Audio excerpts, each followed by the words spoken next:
जालन्याच्या भोकरदन नाका परिसरात टोळक्याकडून दोघांना काठीनं बेदम मारहाण, गाडीचा कट लागल्याच्या किरकोळ कारणावरून सदर बाजार पोलिसांकडून हल्लेखोरांचा शोध सुरू। वर्ध्याच्या सेलूमध्ये जप्त केलेल्या बिबट्याच्या कातडी प्रकरणात 5 जणांना वन कोठडी, सेलू ते सुकळी मार्गावर सापळा रचत वन विभागाच्या पथकाची कारवाई। सोलापूरच्या करमाळ्यातील राजुरी गावात कौटुंबिक वादातून विवाहितेची आत्महत्या, 2 मुलांच्या मातेनं विहिरीत उडी मारून संपवलं जीवन, 5 जणांविरोधात करमाळा पोलिसात गुन्हा। धुळ्यात बस स्थानक परिसरामध्ये वाहन तपासणीसाठी आलेल्या परिवहन महामंडळ अधिकाऱ्यांचं वाहनच परिसरातून चोरी, वाहन चोरीची घटना सीसीटीव्हीमध्ये कैद, चोरट्यांचा शोध सुरू।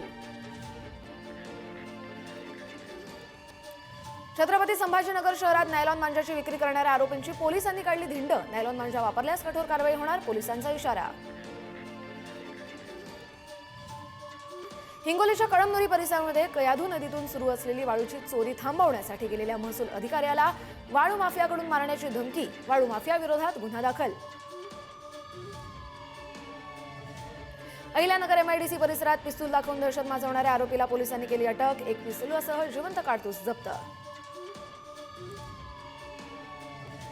2.5 लाखांची लाच घेताना सिन्नरचे नायब तहसीलदार संजय धनगर एसीबीच्या जाळ्यात, तक्रारदाराकडे 10 लाखांची मागितली लाच, तडजोडीत 2.5 लाखांची लाच स्वीकारताना नाशिकच्या एसीबीनं धनगर यांना रंगेहात पकडलं।